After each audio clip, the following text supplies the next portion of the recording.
बाबासाहेब आंबेडकरांचा छत्रपती शाहू महाराजांचा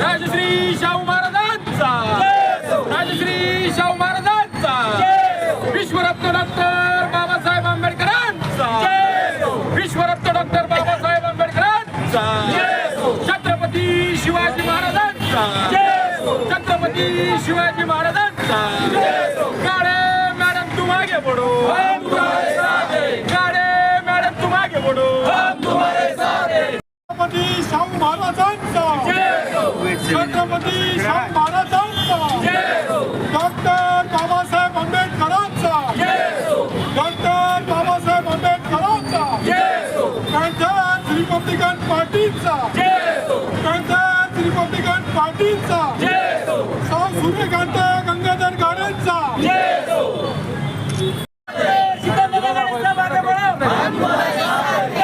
रिपब्लिकन पार्टीचा रिपब्लिकन पार्टीचा सर्वांना इथं बुद्धी वाटप ठेवलेला आहे चला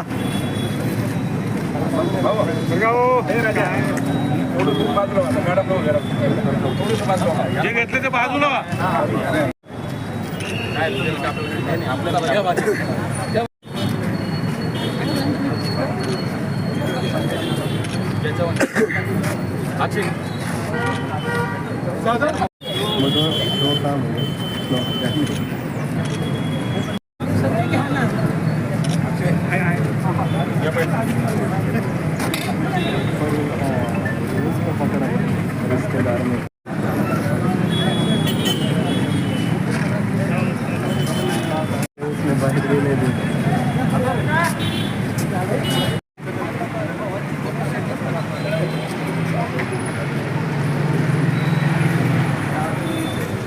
मॅडमचा बर्थडे मॅडमचा बर्थडे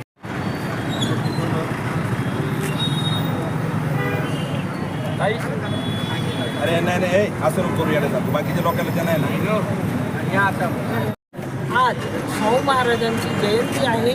जयंती निमित्तानं मी कोटी कोटी प्रणाम करते आणि दरवर्षी मी पुतळ्याची उंची वाढवायची, दुसरा पुतळा पाहिजे आणि चबुतरा पण चांगला करायला पाहिजे अशी अपेक्षा सरकारकडून करते. दरवर्षी हे निवेदन देते पण अजूनही होत नाही आहे. तेव्हा आपण सरकारला सांगावं की या पॅंथर्स रिपब्लिकन पार्टीची मागणी ही आहे. तसेच इथे मिल कॉर्नर चौक आहे असं लिहिलेलं आहे, पण मला असं वाटते इथे शाहू महाराज चौक करावा हेही पेपरला आलं पाहिजे आणि तसं निवेदन आम्ही देतो आहे. आणि त्यांचं काम मोठंच आहे आणि कसं आहे ते आरक्षणाचे जनक होते, त्यांचं योगदानही खूप आहे. असं असताना इतका उशीर लागतो हे बरं नाही. सर्वांचंच होते, शाहू महाराजाचं का होत नाही. तेव्हा आपण ही आमची मागणी पॅंथर्सच्या वतीनं तुम्ही पेपरमध्ये द्यावी. आणि छत्रपती शाहू महाराजांनी शिक्षणाचं आणि आरक्षणाचं महत्त्व जाणलं होतं. आज शिक्षणाचं आणि आरक्षणाचं महत्त्व कमी होतं का, कसं बघता? आणि आता संगणक युग आहे, ह्या संगणक युगात ते कमी जास्त होत आहे. पण शाळा बंद होत आहे महानगरपालिकेची, बरं नाही.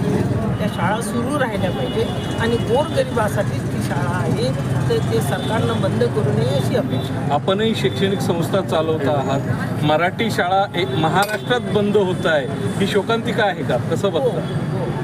पण ती बंद होऊ नये, मराठी शाळा बंद होऊ नये, त्याला अधिक शासनानं हातभार लावा. काय वाटतंय पुतळ्याच्या बाबतीत आपण मागणी करताय पुतळ्याची उंची वाढवावी? उंची शाहू महाराजांची ऑलरेडी उंची खूप आहे, पुतळ्याची उंची वाढवल्याने त्यात काही भर पडेल का, काय वाटतं? नाही, हे ट्रॅफिकच्या दृष्टीने म्हणा, या रस्ता जरा फार कमी आहे, या दृष्टिकोनातून ती उंची वाढवली पाहिजे. जशी बाबासाहेबांचंही तिथे तुम्ही केलं आहे, छत्रपती शिवाजी महाराजाचं क्रांती चौकात केलेलं आहे, तेव्हा छत्रपती शाहू महाराजांचा चौक चांगला देखणा करावा अशी आमची अपेक्षा. या चौकाला शाहू महाराजांचं नाव द्यावं अशी मागणी आपल्या पक्षातर्फे महापौर, महानगरपालिकेचे सभापती आणि आयुक्त जिल्हाधिकारी यांच्याकडे करण्यात येणार आहे. हो हो करण्यात येणार. शाहू महाराजांची जयंती दरवर्षीप्रमाणे पॅन्थर्स रिपब्लिकन पार्टी मोठ्या आनंदाने आणि उत्साहाने शाहू महाराजांची जयंती आपण साजरी करत आहोत. आपल्याला माहीत असेल की छत्रपती शाहू महाराज हे शिक्षणाचे पुरस्कर्ते होते आणि सामाजिक समतेचे प्रवर्तक होते आणि ध्येयवादी होते. त्यांच्या निर्णयाने आणि धाडसीपणामुळे वंचित बहुजन समाजाला दिशा मिळेल. एवढंच काय, जर आपण लक्षात घेतलं असेल की या देशामध्ये, या राज्यामध्ये आरक्षण जर कोणी लागू केलं असेल खरं अर्थाने, तर हा लोकराजा शाहू महाराज होते. आणि म्हणून आज आपण या ठिकाणी बघतो आहोत आरक्षण मिळाल्यामुळे बहुजन समाजातले विद्यार्थी शिक्षण घेऊ शकले. आणि दादा, एक प्रश्न असा होता का आरक्षणाचे जनक राजश्री शाहू महाराज यांनी दीनदलित दुबळ्यापर्यंत आरक्षण दिलं, परंतु आता सध्या SC आरक्षणाच्या उपवर्गीकरणाचा घाट घातला जातो. म्हणजे याच्यामध्ये दोन समाजामध्ये भांडणं लावण्याचं काम आहे का? आपल्याला माहीत असेल, जसं मी बोललो की राज्यामध्ये पहिली घोषणा शाहू महाराजांनी आरक्षणाच्या बाबतीत केली होती. फक्त घोषणा नाही केली, कृती कार्यक्रमही केला. आणि आपल्या प्रजेला आरक्षण लागू केल्यानंतर आपण बघतो आहोत बहुजन समाजातले विद्यार्थी लाखो प्रमाणात शिक्षण घेऊ शकले. पण आज हे उपवर्गीकरणाचं जे हे ढोल वाजवण्याचं काम ह्या सरकारमध्ये, या शासनामध्ये होत आहे. आपण बघत असेल की मागासवर्गीयामध्येच एकच आरक्षण सर्वांना लागू होतं, पण आज उपवर्गीकरण हा शब्द टाकून आपसामध्ये मतभेद टाकून भांडणं लावण्याचं काम शासनाने सुरू केलेलं आहे. हे या ठामपणे मी या ठिकाणी सांगतो. पक्ष म्हणून या पातळीवर तुम्ही त्याच्या विरोधात काय आंदोलन वगैरे करणार आहे का? पक्ष म्हणून याच्यापूर्वी आम्ही या ठिकाणी कलेक्टर ऑफिसला पक्षातर्फे आमचे सर्व पदाधिकारी, आमचे सर्व कार्यकर्ते मिळून आम्ही एक जिल्हाधिकारी स्तरावर एक डेलिगेशनही देण्यात आलं. क्रांती चौक ठिकाणी उपवर्गीकरणाच्या विरोधात आम्ही उपोषणही त्या ठिकाणी मांडलं, निदर्शनही आम्ही त्या ठिकाणी केलेले आहे. पुढची भूमिका काय असणार आहे आता आरक्षण? आमची भूमिका एकच आहे, आमची सर्वांची, आंबेडकर चळवळीचा प्रत्येक पक्षाची एकच भूमिका आहे की उपवर्गीकरणाला आमचा ठामपणे विरोध आहे आणि शेवटपर्यंत विरोध राहील. कुठल्याही परिस्थितीत आम्ही होऊ देणार नाही.